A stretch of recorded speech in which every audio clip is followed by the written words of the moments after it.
Good morning all of you. हमारे YouTube channel geography junction पे आपका हार्दिक स्वागत है। आज हम बात करेंगे मुख्य रूप से जो भारत में एक जनजाति पाई जाती है मेघालय में, यानी जो मेघालय का जो पठार है वहाँ उनकी पहाड़ियों पर एक खासी जनजाति पाई जाती है। उस खासी जनजाति के बारे में अध्ययन करेंगे कि उनका जो रहन सहन, या अपन बात करेंगे उनकी जो अर्थव्यवस्था या उनका जो सामाजिक संगठन है वो किस प्रकार का है, या उनका जो भोजन है या वो क्या काम करते हैं, उनके जो रीति रिवाज हैं उनके बारे में अपन अध्ययन करेंगे। तो सबसे पहले अपन बात करते हैं जो मेघालय का पठार है। यहाँ पर 3 बड़ी पहाड़ियाँ हैं, गारो, खासी और जयंतिया। जो गारो और खासी और जयंतिया, तो ये जो खासी और जो जयंतिया पहाड़ियाँ हैं मुख्य रूप से यहाँ पर इस जनजाति का जो निवास क्षेत्र है इन दोनों पहाड़ियों के मध्य या इन पहाड़ी इलाकों में, जो ये पहाड़ी इलाकों में जहाँ पर दुर्गम अपन कह सकते हैं वहाँ रहने के लिए प्रमुख मुख्य रूप से जो सुविधा नहीं है, फिर भी वहाँ पर ये जनजातियाँ रहती हैं अपने सांस्कृतिक या अपने जो पूर्वजों के अनुसार। अभी उन पर इतना जो पाश्चात्य संस्कृति का इतना ज़्यादा प्रभाव नहीं है। और जो अपन बात करते हैं मेघालय के पठार में सबसे ज़्यादा बारिश भी वहीं पर होती है, ये ध्यान है आपको। जो चेरापूंजी या जो मासिन ग्राम स्थान है मेघालय के पठार का, वहाँ पर ये जो मेघालय का पठार है मुख्य रूप से अपन कहते हैं प्रायद्वीपीय पठार का ही एक भाग है। क्या है? प्रायद्वीपीय पठार से का ही एक जो टुकड़ा है जो टूटकर मेघालय के पठार के रूप में अपन पढ़ते हैं। तो अपन बात करते हैं जो ये मेघालय का पठार के ऊपर जो खासी और जो जयंतिया की जो पहाड़ियाँ हैं उनके मध्य में या उनके ऊपर जो पाई जाने वाली जनजाति, आदिवासी जनजाति, उनको अपन कहते हैं खासी जनजाति। जैसे अपन बात करते हैं यह जनजाति मेघालय की खासी व जयंतियों की पहाड़ियों पर निवास करने के कारण इसको अपन क्या कहते हैं? खासी जनजाति कहते हैं। यहाँ पर निवास करती है खासी पहाड़ी पर, इसलिए इसको खासी जनजाति का नाम दे दिया गया। इस जनजाति के लोगों का जो समाज है वो मुख्य रूप से 4 वर्ग में बंट गया।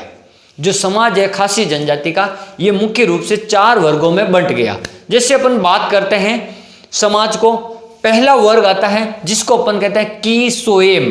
क्या कहते हैं? कीसाएम, जिसमें जो राजा वंश होते हैं, जो राजघराने के जो लोग होते हैं, जो राज परिवार से संबंध रखते हैं, उनके जो वंशज हैं उनको इस समाज के वर्ग में रखा गया, कीसोएम। किसमें? कीसोएम। फिर अपन बात करते हैं दूसरा वंश आता है आपके कीलिंगहो। कीलिंगहो इस वर्ग में वहाँ की जो पुजारी वंश होते हैं, जहाँ जो धार्मिक संस्थाओं में जो धार्मिक उपासना करते हैं वहाँ लोग होते हैं पुजारी लोग, उनके जो वंशजों को रखा गया कीलिंगहो में, दूसरे नंबर। फिर बात करते हैं तीसरे मंत्री वंशज, यानी जो राजघराना में या जो काम करने वाले जो व्यक्ति थे, मंत्री लोग थे, उनको रखा गया तीसरे वंश में, मंत्री वंशज में। फिर आता है चौथा वंश जिसको अपन कहते हैं प्रजा वंश। तो इस वर्ग में रखे गए थे जितनी भी जो प्रजा थी वहाँ की, राजा की, वहाँ राज्य की, उस प्रजा वंश को रखा गया 4 नंबर वर्ग में, प्रजा वंश। यानी समाज को मुख्य रूप से 4 वर्गों में बांट दिया। एक राजवंश, एक अपन कह सकते हैं जहाँ राजा रहते थे, एक अपन कह सकते हैं पुजारी वंश, और तीसरा अपन कह सकते हैं प्रजा वंश, और एक वंश है मंत्री वंश। इस प्रकार से 4 भागों में अपन उनको पढ़ते हैं। फिर अपन बात करते हैं इनकी जो अर्थव्यवस्था है, यानी ये जो किस प्रकार से अपना जीवन यापन करते हैं। तो इनका जो मुख्य पैसा था या जो मुख्य व्यवसाय था वो था सीढ़ी नुमा खेती करना, क्योंकि वहाँ पहाड़ी इलाकों में जो धरातल तो समतल है नहीं और जलवायु दशाएं इतनी सर्वोच्च किस्म की है नहीं, तो वहाँ का जो जलवायु वातावरण है, जो दशाएं हैं, वहाँ पर सीढ़ी नुमा प्रकार की खेती की जा सकती थी। कौन सी? सीढ़ी नुमा खेती।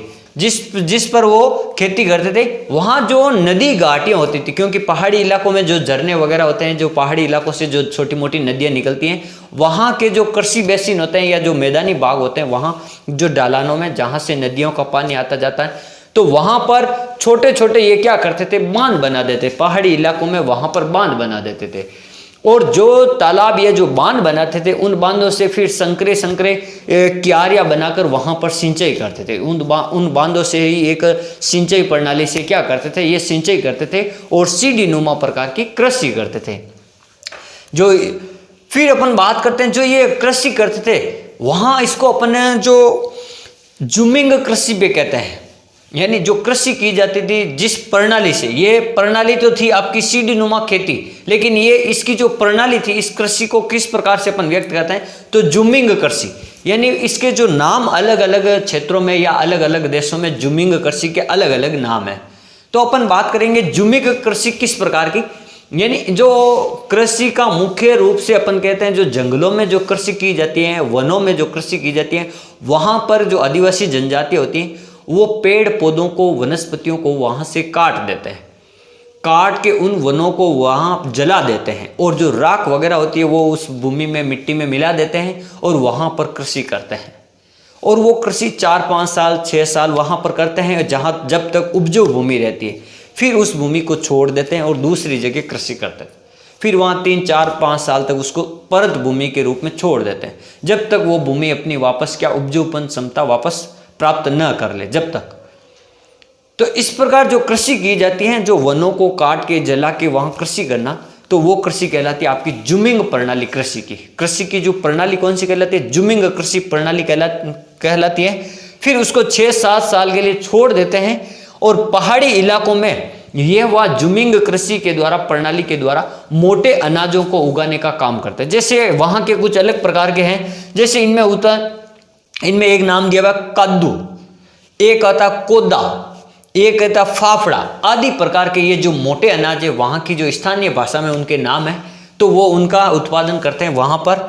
और फिर ये धीरे धीरे क्या हुआ कि इन्होंने समय के साथ में वहां पर थोड़े थोड़े भाग में चावल है या आलू की खेती है, इस प्रकार से धीरे धीरे उन्होंने अपनी कृषि प्रणाली में या अपनी कृषि प्रणाली में थोड़ा परिवर्तन करके वहां पर चावल वगैरह उगाने लगे। और वहां पर जो आलू की जो पैदावार होती है सब्जी के लिए, तो वहां पर आलू की जो पैदावार या आलू को उत्पादन करने का भी इन्होंने सफलता प्राप्त की है, जैसे पहाड़ी इलाकों में। फिर अपन बात करते हैं यहाँ की जो बस्ती है, यहाँ जो मकान है वो किस प्रकार के बने हुए हैं, या उनके जो मकान को बनाने में कौन कौन सी जो सहायक सामग्री है वो काम में ली जाती है। जैसे अपन बात करते हैं खासी लोगों के मकानों का निर्माण के लिए जो सामग्री, जैसे लकड़ी होती है वनों की, और पत्थर, बांस, बेत, और एक होता है नरकुल और स्लेट आदि, इन सभी सामग्री का प्रयोग करते थे। और एक होता था वनस्पति पेड़ होता था ताड़ी, उन ताड़ी के पत्तियों से, उन ताड़ी के पत्तियों का छप्पर बनाते थे, यानी झोंपड़ी। छप्पर अपन किसको कहते हैं, झोंपड़ी को कहते हैं। तो छप्पर बनाते थे, तथा वर्तमान में वहां पर अब धीरे धीरे बदलाव के साथ वहां पक्के मकान बनाने लगे। जो पक्के मकान बनाते हैं वहां के जो लोग मानते हैं, ये पूर्व में पहले इनको पक्के मकानों को क्या अशुभ मानते थे कि पक्के मकान नहीं बनाते, वो पहले पक्के मकानों को अशुभ मानते थे, इसलिए वो कच्चे मकान ही बनाते थे। वर्तमान में अब वहां पक्के मकान बनने लगे। अब उनका सामाजिक जीवन की बात करते हैं, जो समाज में किस प्रकार का जीवन था। इस जनजाति के परिवारों में जो छोटी पुत्रियां होती थी, जो सबसे घर में छोटी होती थी, उस पुत्री की सर्वाधिक महत्वता होती थी।